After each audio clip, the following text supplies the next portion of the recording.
ये तो हो गया अपना व्यक्तिगत रूप में मुझे सुख प्राप्त हो, उसके लिए हम प्रयास करते हैं और उसके साथ जुड़ते हैं।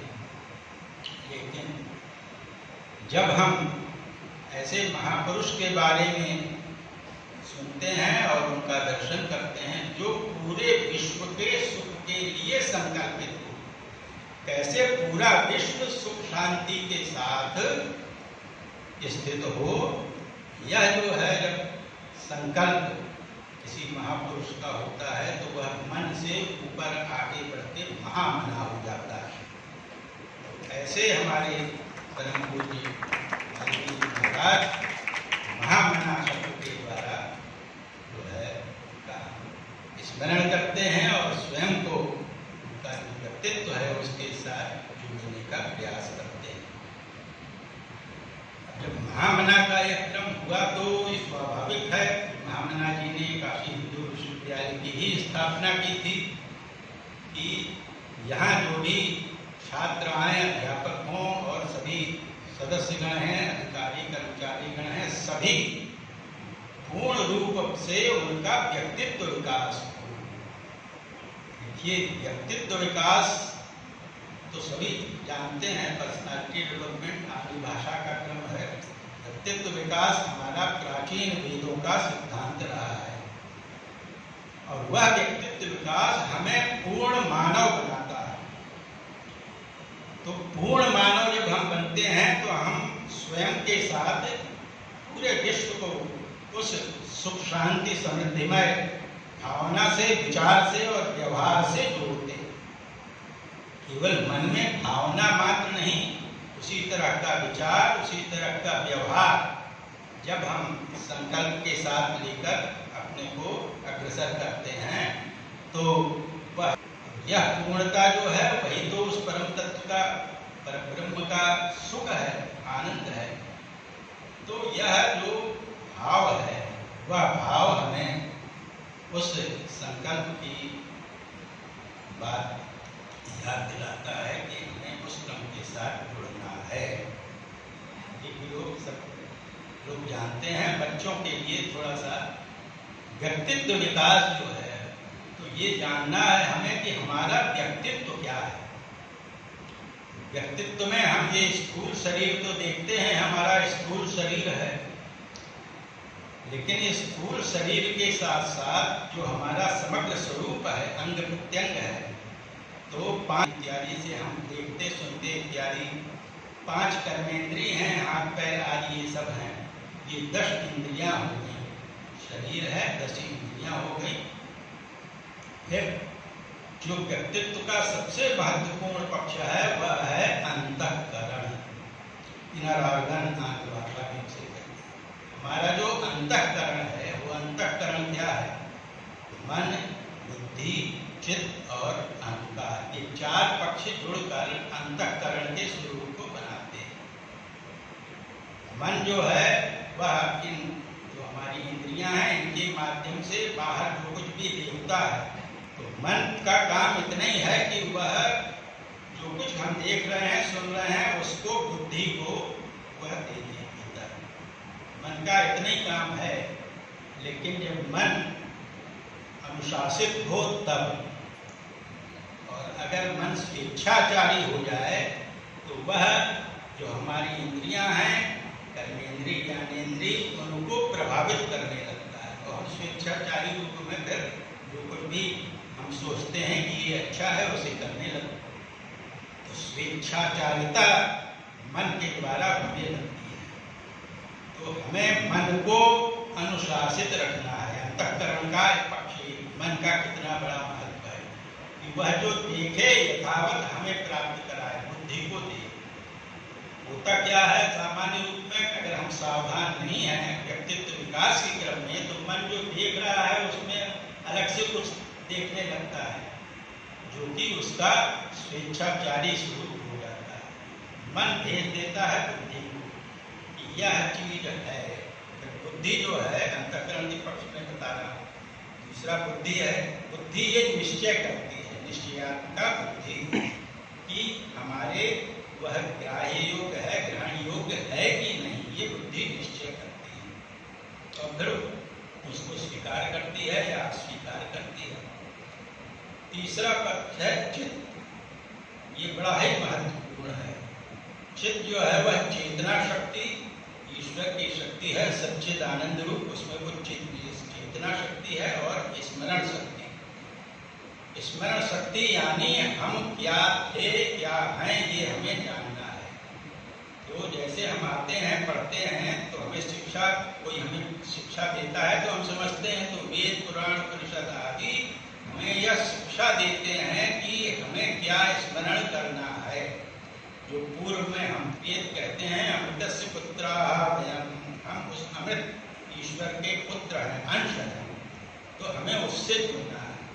तो यह चेतना शक्ति हमें उससे जुड़ने के लिए हमें प्रेरित करती है, जो उसके लिए उचित साधन है उसके साथ हमें जोड़ती है। चौथा पक्ष जो है अहंकार, मैंने कहा ये अहंकार नहीं है, ऐसा है वैसा है, इस मकान है, ये राजसिक अहंकार है। देखिए 3 गुण होते हैं, सात्विक, राजसिक और तामसिक, सत रज तम। तो ये सब राजसिक अहंकार है, रजोगुण। तामसिक अहंकार और उसके प्रति भयानक जो हम दुष्प्रवृत्ति है उसके साथ जुड़ते हैं, ये तामसिक अहंकार है, या मेरा, ये मेरा।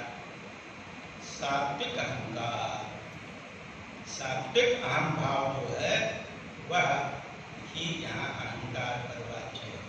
अंतःकरण के 4 पक्ष बताए, मन, बुद्धि, चित्त, अहंकार। तो अहंकार माने सात्विक सतोगुण विशिष्ट अहंकार, वो ये बताता है कि हम ईश्वर के अंश हैं, हम सर्व गुण संपन्न हैं, हमें अभ्यास से उन गुणों को विकसित करना है। ये पूरे विश्व में मनुष्य जो है वो सर्वोत्तम जीव है। सर्वोत्तम जीव किस लिए है?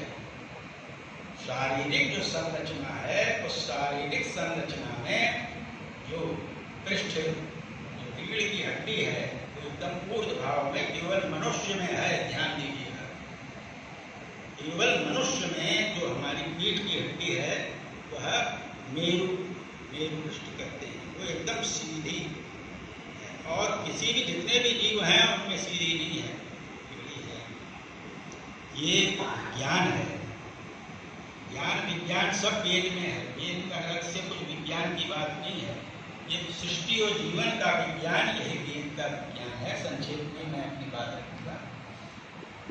यह जो मेरुदंड है केवल मनुष्य में ऊर्ध्व भाव में है, उसी को वेद पुराण आदि ये बतलाते हैं कि कैसे हम अपने को अनुशासित रखें।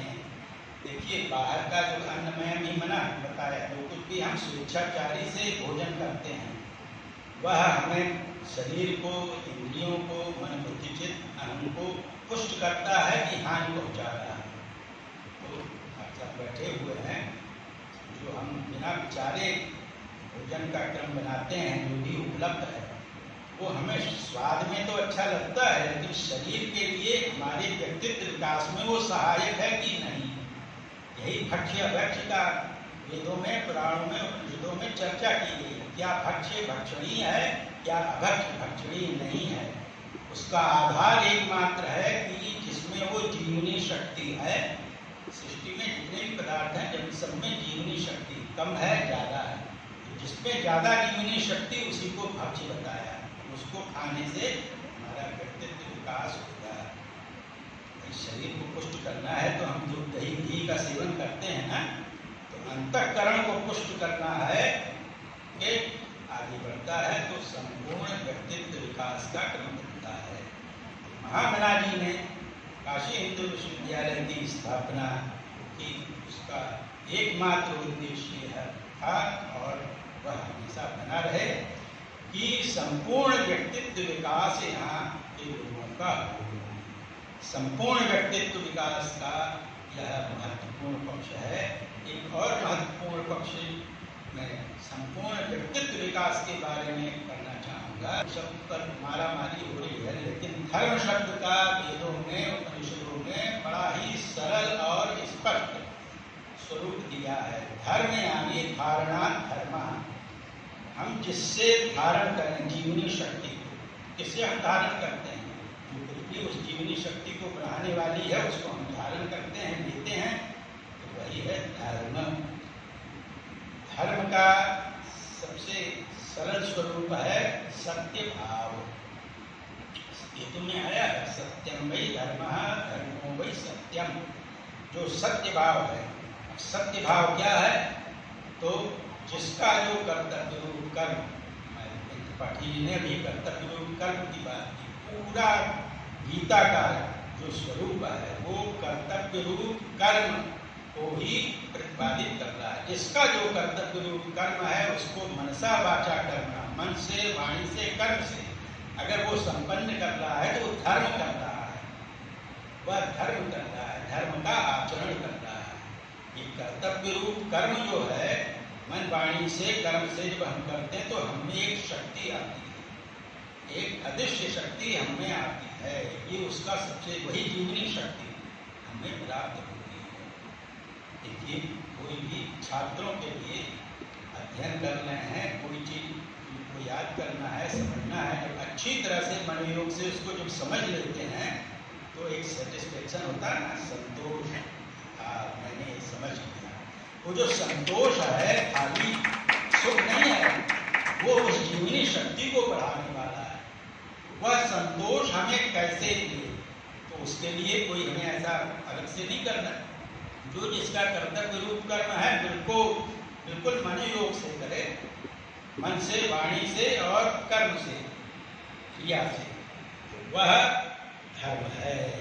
और फिर जो बाकी समय मिलता है उसमें भगवत आराधन इत्यादि की सारी चीजें हैं, लेकिन प्रथम जो है वह कर्तव्य रूप को संपन्न, कर्म को संपन्न करना। ये जीवनी शक्ति व्यक्तित्व विकास के शुभ पक्ष को बढ़ाता है, भाई लाइफ एनर्जी को बढ़ाता है। तो यह पक्ष जो है, मैं समझ रहा हूँ समय कम है और मैं आगे न जाकर इतना ही कहना चाहूँगा कि गीता भी उसी बात को हमें जोड़ती है। गीता के 3 पक्ष हैं, कर्मयोग, भक्ति योग और ज्ञान योग। कर्मयोग क्या है? यही कर्तव्य रूप कर्म। हम अपने कर्तव्य रूप कर्म को करें, बस हम वो योग माने जोड़ना, धीरे धीरे से वो हमें जोड़ता है। किससे? जो हमारी ईश्वरीय शक्ति है उससे। सब में ईश्वरीय शक्ति है, जीव भाव उसको पुष्ट करता है, मजबूत बनाता है।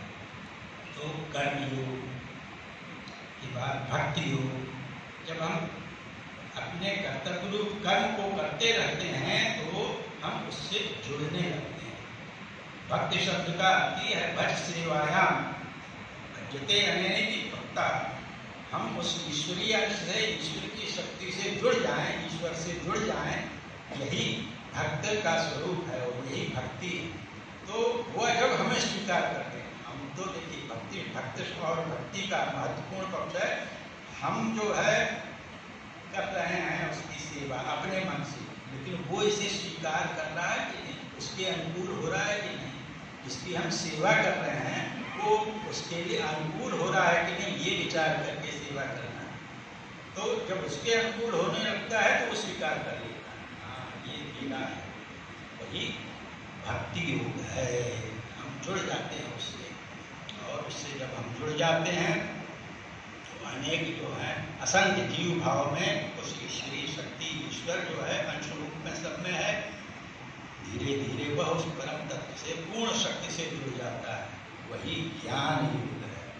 हम जब जान जाते हैं कि हम उसके अंश हैं और हम उससे जुड़ रहे हैं, और जब हम उस क्रम में रहते हैं तो अपने आप जुड़ जाते हैं, अलग से कुछ नहीं करना है। यह गीता कोई अलग से पूजा पाठ की सामग्री नहीं है, वो तो है ही है, लेकिन मुख्य रूप से हमारा जो व्यक्तित्व विकास है, जो वे ऑफ लाइफ है, जो हमारी जीवन पद्धति है, क्या हमारी हो जिससे हम पूर्ण हों, और पूर्ण होना ही तो सबका उद्देश्य है। इसलिए जैसा अभी बताया कि अधिक से अधिक छात्र आए, अधिक से अधिक और जो लोग आ सकें। 1-1.5 घंटे का समय है, लेकिन उसको इस दृष्टि से जब हम यहाँ आकर सुनते हैं, मनन करते हैं, तो हमें वह मार्ग मिलता है, हमें प्रेरणा मिलती है, हमें शक्ति मिलती है। जिस क्षेत्र में हम जाएं उस क्षेत्र में हम अपने को पूरा योग से पूर्ति करें, चिकित्सा क्षेत्र में संक्षेप में एक और बात करके समाप्त करूँगा। सबसे बड़ी बात ये होती है, गीता का प्रथम अध्याय जो है उसमें चर्चा हो गई थी विषाद योग की। अर्जुन को विषाद योग होता है। विषाद योग क्यों होता है कि वो क्या उसका कर्तव्य है, क्या करे क्या ना करे। अपने सामने अपने पितामह भाइयों को और सब लोगों को युद्ध में देखता है, सब है गुरुजन है, उनको हम मार के क्या हमें मिलेगा, ये सांकर्य दोष होगा, ये सारा जो है भ्रम अर्जुन के मन में आ जाता है। तो उसको दूर करने के लिए भगवान उपदेश देते हैं। उपदेश देने के लिए सर्वोत्तम पक्ष है पहले, जैसे कि जो भी बड़ा ऑपरेशन या छोटा ऑपरेशन जब करते हैं तो दर्वेशन ऑफ बॉडी, शरीर का जो विकार है उसको निकाल देते हैं, फिर ऑपरेशन होता है और करते हैं। इसी तरह ये है परवेशन ऑफ माइंड, मन का जो विकार है उसको कैसे दूर होगा। अधिक से अधिक भगवान स्वयं अर्जुन के मन में इस तरह का संशय अधिक से अधिक भरते हैं कि वो एकदम कर्तव्य पूर्ण हो जाते हैं कि हम कुछ नहीं कर सकते हो, छोड़ के बैठ जाते हैं, हम कुछ नहीं कर पाएंगे, युद्ध नहीं कर पाएंगे। ये विषाद योग जो है भगवान फिर दूर करते हैं। ये विषाद योग दूर करके जो उपदेश देते हैं तो सन्नद्ध हो जाता है, उसे कोई शंका नहीं रहता कि हम किसे मारें किसे ना मारें। कर्तव्य रूप कर्म का पालन करके अर्जुन जो है अपने को पूर्ण रूप में उसका स्वरूप है सिद्ध करता है।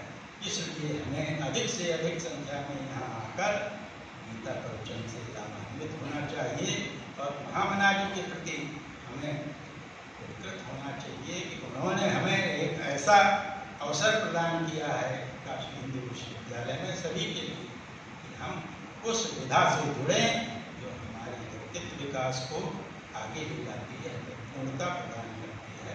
इतना ही कहते हुए विराम लेता हूं। धन्यवाद।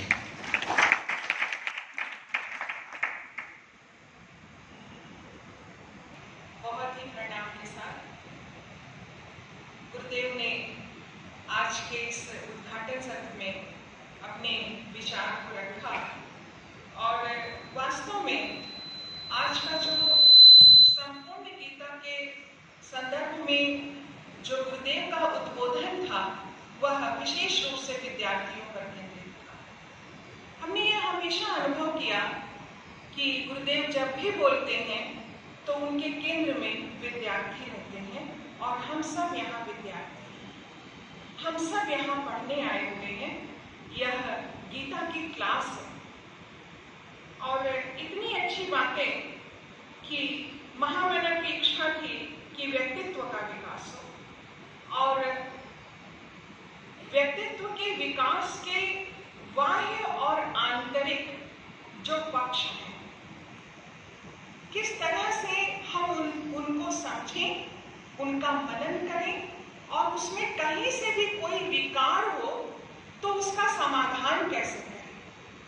हम लोग जानते हैं वर्तमान समाज नाना प्रकार के संत्रास से त्रस्त है। इस संत्रास में हमारे पास जो गुरुदेव है और हमारे पास जो गीता है उसमें ऐसे तमाम सूत्र पड़े हुए हैं जो हमारे समस्याओं का समाधान कर सकते हैं, जो हमारे व्यक्तित्व में अवरोध उत्पन्न कर रहे हैं, मन में जो निराशा का भाव ला रहे हैं या हमारे सोचने समझने और करने की क्षमता को बाधित कर रहे हैं, इस बाधा को हम गीता के माध्यम से समझ सकते हैं।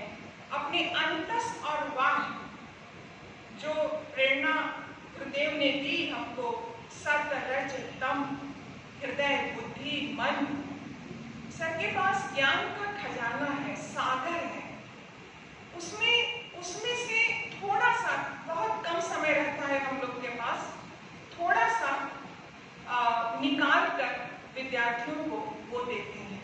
अथाह असीम ज्ञान है आपके पास और इसके साथ ही जो धर्म की बात बताई आपने कि धर्म क्या है और बहुत सरल सी परिभाषा आपने बताई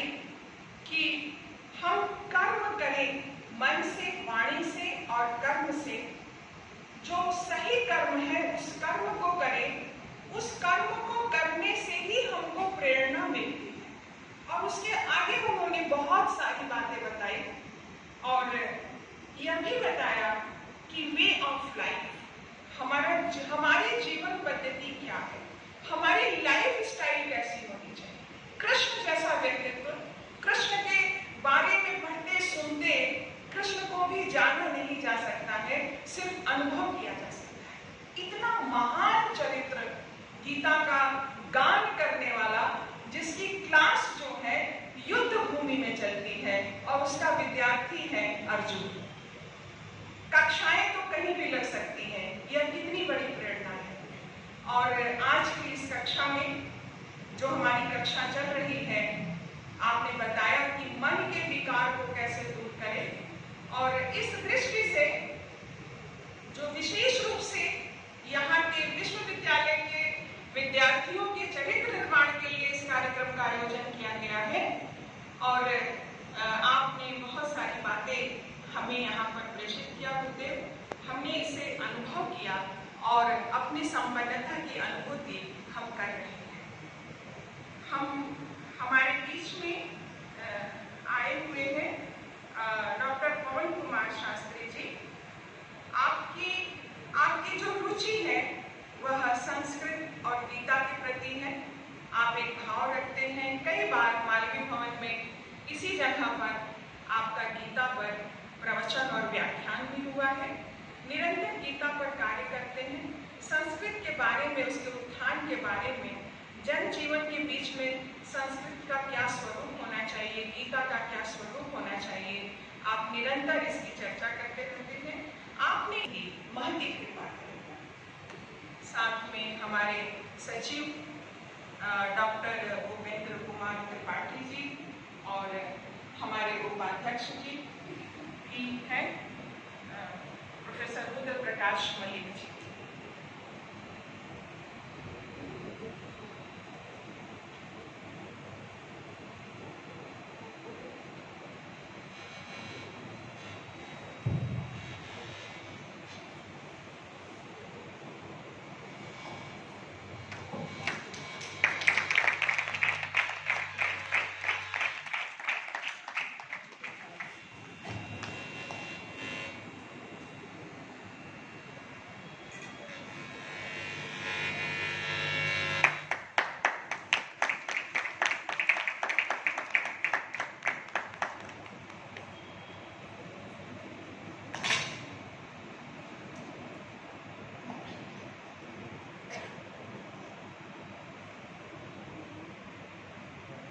यह आज के कार्यक्रम में एक सुंदर संयोग बना।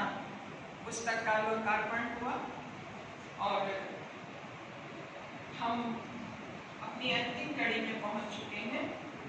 हाँ, अध्यक्षीय उद्बोधन के लिए हमारे काशी हिंदू विश्वविद्यालय के कर्मयोगी चिकित्सक, हमारे कुलगुरु प्रोफेसर विजय कुमार शुक्ल जी से निवेदन करते हैं कि गुरुदेव आप अपना आज के इस कार्यक्रम का अध्यक्षीय वक्तव्य प्रस्तुत करें। हमारे बीच में जो विद्यार्थी पधारे हुए, आज के इस कार्यक्रम के मुख्य अतिथि एवं मुख्य वक्ता आचार्य शर्मा जी, मालवीय भवन के माध्यम निदेशक प्रोफेसर उपेंद्र पांडे जी, गीता प्रवचन समिति के सचिव प्रोफेसर उपेंद्र पांडे जी, गीता समिति के सभी सदस्यगण, यहाँ पे उपस्थित शिक्षकगण, कर्मचारीगण और प्यारे विद्यार्थियों, सर्वप्रथम मैं गीता समिति के सदस्यों को बधाई देना चाहता हूँ कि इस कोविड महामारी के बाद आज से सत्र का अपना शुभारंभ हुआ है और आचार्य शर्मा जी से अच्छा कोई शायद इसकी शुरुआत करने के लिए योग्य पुरुष नहीं मिलता।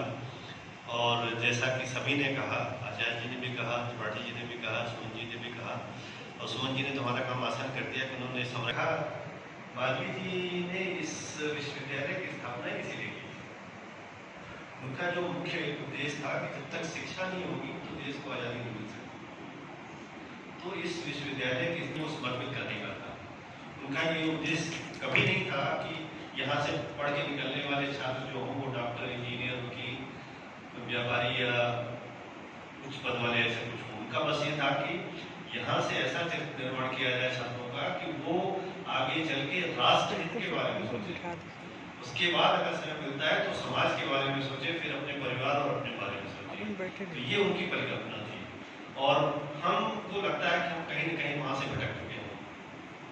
और आज जो सनातन धर्म की जो दुर्दशा हो रही है, काफ़ी दुख होता है। और कभी कभी व्हाट्सएप पे इन सब पे मैसेज आते हैं और उसमें जो लोग लिखते हैं और दूसरे समुदाय के लोग लिखते हैं, तो काफ़ी इसलिए भी होता है कि इसके लिए कहीं न कहीं हम स्वयं जिम्मेदार हैं। कहीं मैं ऐसे पढ़ रहा था तो उन्होंने कहा भाई आप हमको ब्लेम करते हैं कि भाई हमने आपके धर्म को विकृत किया, लेकिन आप ये बताइए कि आप लोग कितने ऐसे हैं जो कि धोती कुर्ता पहनते हैं, कितनी लेडीज ऐसी हैं जो कि अपना आपका जो प्रधान है उसको पहनती हैं, कितने लोग हैं जो तिलक लगाते हैं। साउथ में अभी भी जाइए देखो, पूजा करते हैं, तिलक लगाते हैं, बाहर भी लगाते हैं, लेकिन हमारे अभी खासकर जो गिरावट दांत में हुई है इतना शायद कहीं। और कितने तो ऐसे हैं कि वो अपने बच्चों को संस्कार नहीं दे पाते क्योंकि खुद ही नहीं जानते कि क्या है हमारा सनातन धर्म क्या है।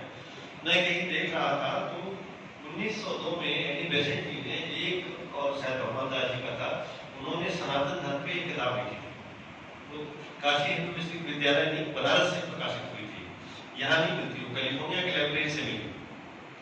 और वो इतनी अच्छी पुस्तक है कि मैं चाहता हूँ कि काशी हिंदू विश्वविद्यालय में आने वाला हर छात्र छात्राएं इसके बारे में जरूर पढ़ें और जाने कि उनका सनातन धर्म क्या है। जो भी हम प्रैक्टिस करते हैं, जो हमारी पद्धति है वो क्यों है, सबके पीछे एक वैज्ञानिक दृष्टिकोण है। तो उसी वैज्ञानिक दृष्टिकोण को जब आज का पाश्चात्य देश समझ रहे हैं तो वो हिंदू धर्म को अपना रहे हैं। चूंकि ये कार्यक्रम गीता पे है तो मैं अपना प्रवचन तो नहीं दूंगा, मैंने सोचा कि हर बार बुलाया जाता है मुझे और मैं गीता के अलावा सब कुछ कह देता हूँ। यहाँ पे मैं कुछ बिंदुओं पे प्रकाश डालना चाहूँगा गीता के बारे में। जैसा कि आप सभी जानते हैं कि कृष्ण जी ने अर्जुन को 5000 वर्ष पहले गीता के उपदेश दिए थे। जैसा कि आचार्य जी ने बताया क्यों हुआ था, क्यों भ्रमित हो गए, मोह और माया के जाल में फंस गए कि भाई हमारे सामने तो हमारे ही परिवार के लोग हैं, इनको अगर हम मार भी देंगे तो हमको क्या मिलेगा, अगर मिला भी तो ऐसे राज्य की प्राप्ति से हमको क्या फायदा होगा जहां हम खुद ही दुखी होंगे। तब वहां पे बात आई, जैसा आपने कहा कि कृष्ण भगवान ने उनको ये गीता का उपदेश दिया कि आप कर्म करो, अपना कर्तव्य करो, फल की इच्छा मत करो, क्या होता है क्या नहीं होता उसकी चिंता मत करो। फिर उन्होंने उसको याद दिलाया कि तुम क्षत्रिय हो, क्षत्रिय कभी युद्ध से मुंह नहीं मोड़ता, तो तुम्हारा कर्म है तुम ये लड़ाई लड़ो। यहां से इसकी शुरुआत होती है। अच्छा, गीता का जो उपदेश है वो आज भी काफी प्रैक्टिकल है और मैं खासकर अपने विद्यार्थियों से जरूर अनुरोध करना चाहूंगा कि आपको जो भी 10-15 मिनट, आधा घंटा जो भी समय मिले, आप एक अध्याय न पढ़ के 1-2 श्लोक ही पढ़िए, उसको मर्म को समझिए और उसको अपने जीवन में उतारिए। मैं आपको ये आश्वस्त कर सकता हूँ कि आप जीवन में हमेशा सुखी रहेंगे और ये आपको ये भी सिखाता है कि आप अपने लक्ष्य पे केंद्रित कैसे होंगे। और जब आप उस पर फोकस करेंगे, केंद्रित हो जाएंगे, तो दुनिया में कोई ऐसी ताकत नहीं है जो आपको रोक सके आपके अपने लक्ष्य तक पहुंचने में। आज जो हमारी हालत हुई वो इसलिए हुई, मैकाले ने शुरू में कहा था, उसने कहा था कि अगर हिंदुस्तान पे किसी को राज करना है तो पहले उनकी संस्कृति को उड़ा दीजिए। और मुझे दुख के साथ कहना पड़ता है कि जो मुगल नहीं कर पाए वो अंग्रेजों ने कर दिया। मुगलों के इतने आक्रमणों के बाद भी सनातन धर्म जीवित रहा और लोगों ने उसको छोड़ा नहीं, लेकिन अंग्रेजों ने जो अपनी नीति अपनाई उसको उन्होंने क्या चलिए होती तो शायद हम विश्व गुरु होते हैं, लेकिन अभी भी देर नहीं हुई है। अगर हमारी सरकार, हमारे लोग जो नीति निर्धारक है अगर उसके बारे में सोचते हैं, उसको वापस है, तो मुझे अभी भी कोई शक नहीं है कि हमको विश्व विजेता, विश्व गुरु बनने से कोई हो सकता है। गीता उपदेश मानव जाति के लिए सूर्य के समान है जो अज्ञान रूपी अंधकार से मुक्ति दिलाता है। मानव जाति के लिए गीता के उपदेशों की उपयोगिता और सार्थकता हमेशा बनी रहेगी। और उसका ये उदाहरण है कि पाश्चात्य देश क्यों इसको अपना है। तो भगवत गीता में क्यों निषेध कर रहे हैं? आप यूरोप में, नीदरलैंड में जाइए, बेल्जियम में जाइए, अमेरिका में जाइए, वहाँ पे संस्कृत के श्लोक जो यहाँ पे वो प्रार्थना नहीं अलाउड है, हम सेकुलर है, लेकिन वहाँ पे वो वंदे मातरम और ये सब चीजें गाई जाती हैं। तो क्यों गाई जाती हैं? पाश्चात्य देश कोई चीज ऐसी नहीं रहेगी, तो जब तक उसका वैज्ञानिक दृष्टिकोण नहीं देखेंगे, उसका क्या प्रभाव पड़ता है वो नहीं देखेंगे, तब तक उसको अपनाते नहीं है। इससे आप समझ सकते हैं ये गीता उपदेश वो परम सत्य है जिसे अपनाकर हर व्यक्ति दुख क्लेश मुक्त होकर सफल सुखद जीवन जी सकता है। गीता में 15 ऐसी बातें बताई गई तो मुझे लगा कि मैं आपके साथ वो शेयर करूं। मनुष्य का संघर्ष जितना बाहरी होता है उतना ही अंदर गिर सकता है। सोच और कर्म का संतुलन ही सफल जीवन का मंत्र है। सही गलत और उचित निर्णय की दुविधा में फंसे व्यक्ति को गीता के इन उपदेश से मानसिक संबंध और धैर्य मिलता है, जो कि कृष्ण ने अर्जुन को दिया। तो पहला जो पॉइंट है वो है विश्वास की ताकत। आपको अपने में विश्वास होना चाहिए। जो स्वयं पर विश्वास करते हुए लक्ष्य की ओर बढ़ते रहते हैं उन्हें सफलता जरूर मिलती है। ये हम विद्यार्थियों के से जरूर कहना चाहेंगे कि आप इसको गांठ मार लीजिए। आपको अगर अपने पे विश्वास है तो आप जो चाहेंगे वो हासिल कर सकते हैं। और उसका उदाहरण देखिए, अभी हमारे माननीय प्रधानमंत्री जी ने INS विक्रांत का लोकार्पण किया। किसी ने सोचा था कि हम अपने देश में स्वदेशी बना के ये हासिल कर सकते हैं? कभी शायद किसी ने सोचा नहीं, लेकिन आज हम कर रहे हैं। हमारे वैज्ञानिकों ने तेजस विमान बनाया जिसकी रिक्वायरमेंट कितने दुनिया के देश हैं जो उसको खरीदने के लिए अभी से एडवर्टाइज कर रहे हैं। आपने कभी सोचा था? इससे पहले हम हर चीज बाहर से लाते थे, कोई भी डिफेंस का इक्विपमेंट हमारे यहाँ नहीं बनता था, सब बाहर से। लेकिन आज हम इतने सक्षम हुए क्यों? वही हमको विश्वास था हम ये कर सकते हैं, तो हमने करके दिखाया। तो आप कृपया अपने पे विश्वास रखिए और अपने लक्ष्य को आगे लेके चलिए। कोई ताकत ऐसी नहीं है जो आपको हो सके, लेकिन हाँ ये जरूरी है कि आपको विश्वास बनाए रखना। और आपका ये जो विद्यार्थी जीवन है ये लौट के दोबारा नहीं आएगा। ये समय बहुत कीमती है। अगर इसमें आपने अपने लक्ष्य को प्राप्त कर लिया तो आप अपने जीवन भर सुखी खुशी खुशहाली से बिता सकते हैं। अगर व्यक्ति अपने लक्ष्य के लिए कर्म में पूरे मन से लग जाता है और उसे कर्म करने से खुशी मिलती है तो सफलता उसे मिलती है। दूसरा है मृत्यु से डर। लेकिन सभी जानते हैं कि आज कोई आया है कल जाएगा, लेकिन फिर भी आदमी डरता है। हम लोग तो रोज ही देखते हैं कि डॉक्टर साहब बचाएंगे, अरे बचाना हो डॉक्टर पहले आपको नहीं बचाएगा। तो वो भय नहीं होना चाहिए, ये मान के चलना चाहिए कि ये जीवन का कटु सत्य है कि हम आए हैं तो इतने हमको जाना भी। हर व्यक्ति के मन में मृत्यु का भय होता है। इस संसार का जब से निर्माण हुआ तब से जन्म मृत्यु का चक्र चलता आ रहा है। यह प्रकृति का नियम है। इस सत्य को स्वीकार करके भयमुक्त होकर आज भी जीना चाहिए। तो कल की चिंता में आज को खराब कर करिए। तीसरा है कर्म सबसे ऊपर आता है, जैसा कि आचार्य जी ने कहा, पाटिल जी ने कहा, सुमन जी ने कहा, और ये बिल्कुल जीवन का जो निष्कर्ष है वो यही है, कर्म करिए। बल्कि ऐसा कर्म करेंगे तो मिलेगा। ये कहा जाता है हार्ड वर्क योर गोल्स। कठिन परिश्रम कभी बेकार नहीं आता, समय लग सकता है, इसलिए परिश्रम मत करो।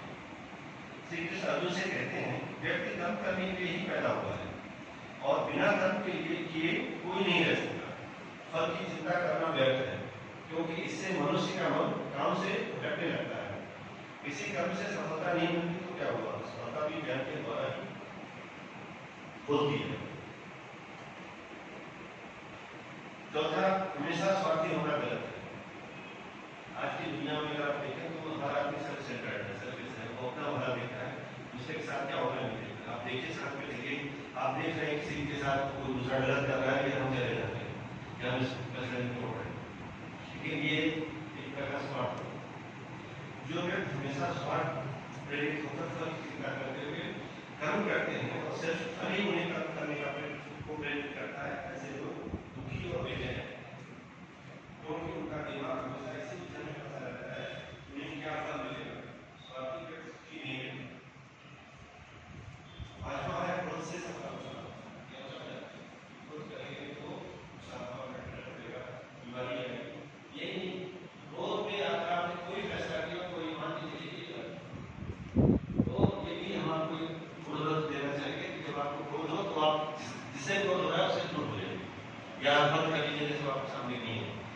क्योंकि क्रोध से अगर आपने कोई फैसला लिया और किया तो वो फिर वापस आप नहीं ले सकते। क्रोध में लिया हुआ हर फैसला कर सकते हैं। क्रोध या गुस्सा करना व्यक्ति के दिमाग में उथल पुथल पैदा कर देता है। आवेश में विवेकहीन होकर कई बार व्यक्ति अपना ही नुकसान कर बैठता है या फिर अपनी ही मानसिक शांति को भंग करके खुद को कष्ट देता है। जिसने गुस्सा दिलाया तो चला गया, उसका तो कुछ नहीं हुआ, अब आप परेशान। इसलिए अपने को कंट्रोल करिए।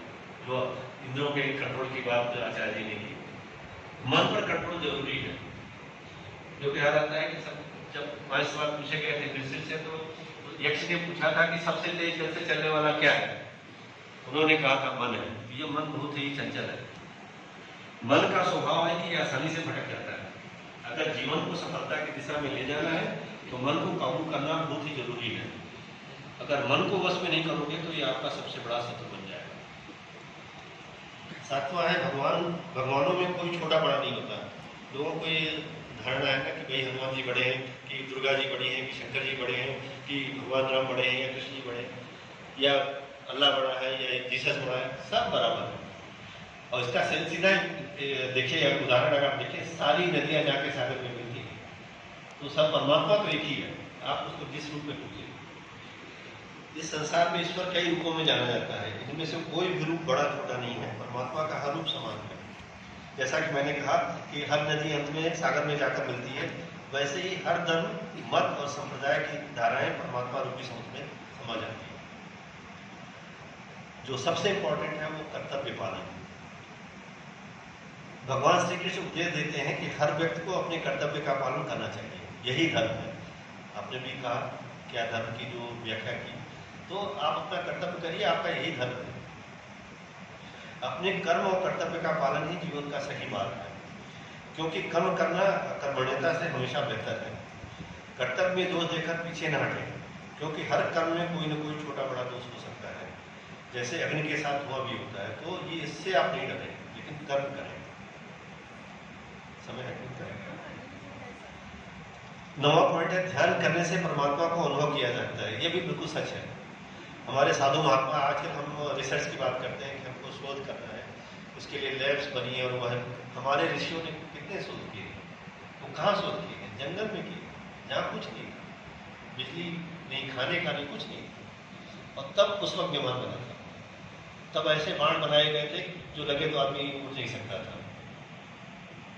आज हम रिसर्च उसकी बात करते हैं। तो इसलिए श्री कृष्ण कहते हैं कि शारीरिक कर्म से ज्ञान का मार्ग उच्च है, और ज्ञान मार्ग से भी ऊपर ध्यान मार्ग है, और ऋषियों ने इसी ध्यान मार्ग को इस्तेमाल किया। ध्यान मार्ग पर बढ़ने से ईश्वर को अनुभव किया जा सकता है। ज्ञान मार्ग हो या भक्ति मार्ग, समर्पण, प्रेम, विश्वास ही आपको ईश्वर के प्रकाश की ओर ले जाता है। 10वां पॉइंट है अधिक शक करने वाले कभी खुश नहीं रह सकते। श्री कृष्ण गीता में कहते हैं कि संशय करने वाले का विनाश हो जाता है, इसलिए संदेह करने से बचें। अधिक संदेह करने से मन की शांति भंग हो जाती है और व्यक्ति भ्रमित होकर अपने संबंधों को नष्ट कर डालता है। और खासकर हमारे विश्वविद्यालय में ये काफ़ी प्रचलित है। यहाँ अक्सर लोगों को संशय होता है एक दूसरे के बारे में। तो इसलिए कह रहा हूँ कि क्योंकि मैं कई पदों पर रहा हूँ, तो जब भी मैं कोई नई पदवी लेता था तो मुझे बताया जाता था ये फला का आदमी, ये फला का आदमी, ये फला का आदमी, इसे आप जरा होशियार रहिए। मैंने ये कहा था कि आदमी गलत नहीं होता, उसको रास्ता दिखाने वाले गलत रास्ता दिखा सकते हैं, आदमी गलत नहीं होता। और मैंने अपने पूरे कार्यकाल में हमने कभी किसी स्टाफ का ट्रांसफर नहीं किया सिर्फ इसलिए कि ये उसका आदमी है, इसका आदमी है। तो ये संशय है। चौथा, अति करने से बचें। ये तो आप जानते हैं, तो कहावत excess of anything is very bad, बहुत खराब होता है। तो किसी भी चीज़ की अति करना अच्छा नहीं है। जैसे सुख आने पर प्रमाद करना और दुख आने पर निराशा में डूबे रहना, दोनों ही गलत है। असंतुलन जीवन की गति और दिशा को बाधित करता है, जिससे अनावश्यक कष्ट और दुखों का जन्म होता है। तो न तो बहुत ज़्यादा खुशी या बहुत ज़्यादा दुखी होना लाभकारी है, ये हमेशा आपको कष्ट ही देगा। सही कर्म करने से ज्ञान और मुक्ति संभव है। गीता के उपदेशों में कर्मयोग का सिद्धांत कहता है कि संसार से विरक्त होना ही मुक्ति का उपाय नहीं है। तो कहते हैं ना भाई हो गया, पहले कौन सा आसन होता है, लास्ट में चले जाते वन में चले जाते, उसको कुछ कहते थे वाण प्रस्ताव से। तो गीता कहती है कि ज्ञान पढ़ने की नहीं बल्कि अनुभव करने की वस्तु है, और अनुभव बिना कर्म किए नहीं मिलता। इच्छा दुखों का मूल है। आप जितनी इच्छा करेंगे, डिजायर करेंगे, उतने ही आप परेशान होंगे। एक मिलेगा तो दूसरा, तो कभी आपको किनारा नहीं दिखेगा। इसलिए कहावत है कि ताते पाँव पसारिए जाते चादर हो। इतनी इच्छा करिए जितना आप सोचते हैं कि आप पूरा कर सकते हैं, इससे आपको परेशानी नहीं होगी। इस संसार में जितनी भी चीज़ें सांसारिक सुख की श्रेणी में आती हैं, उनकी एक शुरुआत और अंत जरूरी होता है। इन सांसारिक सुखों का अंत दुख, कष्ट और दुर्गत के रूप में होता है। इच्छाओं का अंत नहीं है, एक पूरी होती है तो दूसरी नई इच्छा आ जाती है। आप सब सहमत होंगे हमसे। हर इच्छा से प्रेरित होकर कम करना गलत है, क्योंकि आपको गलत रास्ते पर ले जा सकती है। आखिर में भगवान ही सबसे बड़ा सहारा है। ये भी आप हमसे सहमत होंगे। हम सभी जब एग्जाम आएगा तो संकट मोचन के दरबार में पहुंच जाते हैं, टीका लगाएंगे, प्रसाद चढ़ाएंगे, साहब अच्छा हो जाए, अच्छे डिवीजन, अच्छे ग्रेड मिल जाए, है कि नहीं?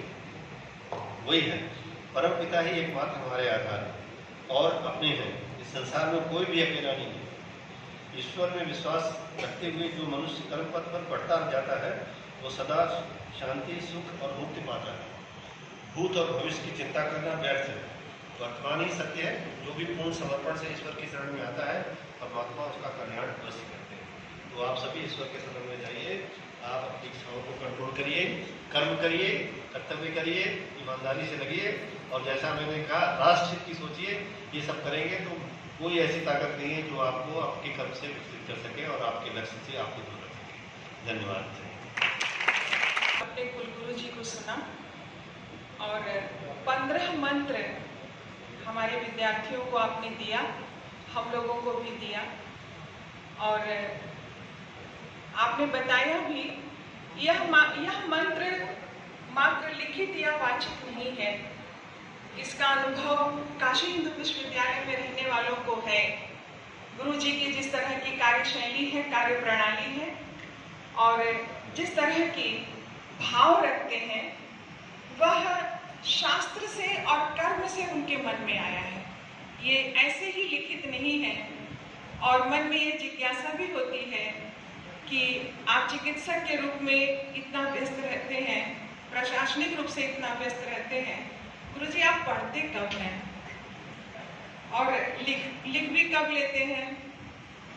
इसी क्रम में हम कहेंगे विद्यार्थियों से कि अच्छा हो कि जब आप इस सभागार में आते हैं तो आपके हाथ में एक कलम और कॉपी होनी चाहिए। आप बहुत सारे विचारों को लिखिए और मोबाइल स्विच ऑफ करके रख दीजिए बस्ता के भीतर। इसकी कोई आवश्यकता नहीं है। भगवान ने आपको खुले आंख दिए हैं और सुंदर रूप निहारिए उस परमात्मा का और अपने समस्याओं का समाधान पाइए।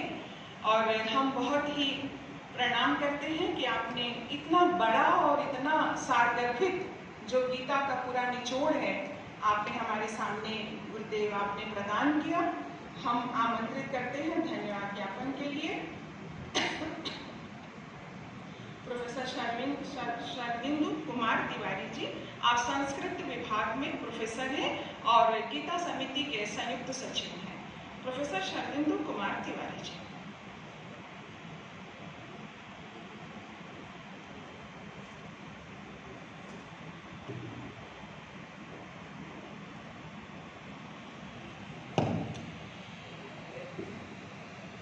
गुणगण पारावारम सारम रमणीयतावताम जगति हारम मधुर विहारम बपुरनुवारम मनः स्मरता। परम आदरणीय मंचासीन विद्वत वृंद, समक्ष उपस्थित गुरुजन एवं गीता अनुरागी सज्जनों, मुझे धन्यवाद ज्ञापन के लिए आमंत्रित किया गया। किसके प्रति धन्यवाद ज्ञापन किया जाए? सब तो अपने ही परिवार के सदस्य हैं। विश्वविद्यालय यदि एक परिवार है तो हम सब उसी परिवार के सदस्य हैं। और यह ऐसा स्थल है मालवीय जी की तपस्थली, जहाँ जिस मंच पर से वे खुद गीता का प्रवचन किया करते थे, तो हम लोगों के लिए यह पुण्य क्षेत्र है जहाँ हम उपस्थित होकर के स्वयं पुण्य का भागी बनना चाहते हैं और बनते हैं। फिर भी परिवार के सदस्य ही जब एक लंबे अंतराल के बाद मिलते हैं तो एक सामान्य व्यवहार है कि उनके प्रति कृतज्ञता ज्ञापित किया जाए, उनके आगमन में उनका स्वागत किया जाए और वे आकर के अपने आशीर्वचन से, अपने उपदेशों से उन्होंने हमें उपकृत किया, इसके लिए उनके प्रति थोड़ा कृतज्ञता ज्ञापित किया जाए। इस क्रम में मैं सबसे पहले आज हमारे इस सत्रारंभ के जो अध्यक्ष हैं, हम सबों के अत्यंत आदरणीय प्रख्यात चिकित्सक, काशी हिंदू विश्वविद्यालय के कुलगुरु माननीय प्रोफेसर जी.के. शुक्ला जी, आप जैसे सुमन जैन मैडम ने कहा, इतने व्यस्त रहते हैं, इतने प्रशासनिक पदों का दायित्व का निर्वहन करना है, फिर भी आप हमारे अनुरोध पर यहाँ आए और पूरे समय तक बैठे रहे। प्रायः होता क्या है कि बड़े पदों के लोग आते हैं तुरंत चले जाते हैं अपना वक्तव्य दे करके, लेकिन आप उपस्थित रहे और अभी आगामी सत्रों में हम आपके उपदेश, आपके आशीर्वचन प्राप्त करते रहेंगे। आपने अवसर दिया अपने को यहाँ उपस्थित होने का, मैं आपके प्रति हार्दिक कृतज्ञता ज्ञापित करता हूँ, मालवीय भवन की ओर से, गीता समिति की ओर से। वैसे ही हमारे सबों के अत्यंत आदरणीय पूज्य गुरुवर प्रोफेसर हृदय रंजन शर्मा जी यहाँ उपस्थित हुए और जो वदनम प्रसाद सदनम एक श्लोक हम लोग पढ़ते हैं, उसके साक्षात उदाहरण है आपके शिष्यों की एक लंबी परंपरा और शिष्यों की परंपरा भारत में प्रवाहमान है, वो परंपरा धारा आप आए, आपने अपने आशीर्वचन से, अपने उपदेशों से हमें अनुग्रहित किया। मैं गीता समिति की ओर से, अपनी ओर से आपके चरणों में प्रणाम करता हूँ, आपके प्रति हार्दिक कृतज्ञता ज्ञापित करता हूँ। हमारे बीच मालवीय भवन के निदेशक एवं संस्कृत विभाग कला संकाय के अध्यक्ष पूज्य गुरुवर प्रोफेसर उपेंद्र पांडे जी उपस्थित हैं। गीता समिति के उपाध्यक्ष प्रोफेसर आर.पी. मलिक जी हैं, अत्यंत गीतानुरागी और स्वयं इन्होंने अनेक बार यहाँ प्रवचन दिया है। माननीय पाठक जी, हमारे पाठक जी यहाँ उपस्थित हैं। पवन कुमार शास्त्री जी, जिनके ग्रंथ का भी विमोचन हुआ, ऐसे अत्यंत संस्कृतानुरागी, संस्कृत के विद्वान पवन कुमार शास्त्री जी, मृत्युंजय देव जी और हमारी कुशल संचालिका इस सत्र की प्रोफेसर सुमन जैन जी, गीता समिति के सचिव प्रोफेसर उपेंद्र कुमार त्रिपाठी जी। अब बहुतों के नाम मुझे अभी ज्ञात नहीं है, धीरे क्योंकि लंबा अंतराल हुआ यहाँ आने का, अब धीरे धीरे शुरू हो रहा है। आपके चेहरे से, आपके नाम से सबसे परिचित होंगे। आप सबों ने यहाँ समय दिया, यहाँ उपस्थित हुए, गुरुजनों के आशीर्वाद आप सबको प्राप्त हुए। आप सबों के प्रति हार्दिक कृतज्ञता ज्ञापित करता हूँ, आभार व्यक्त करता हूँ।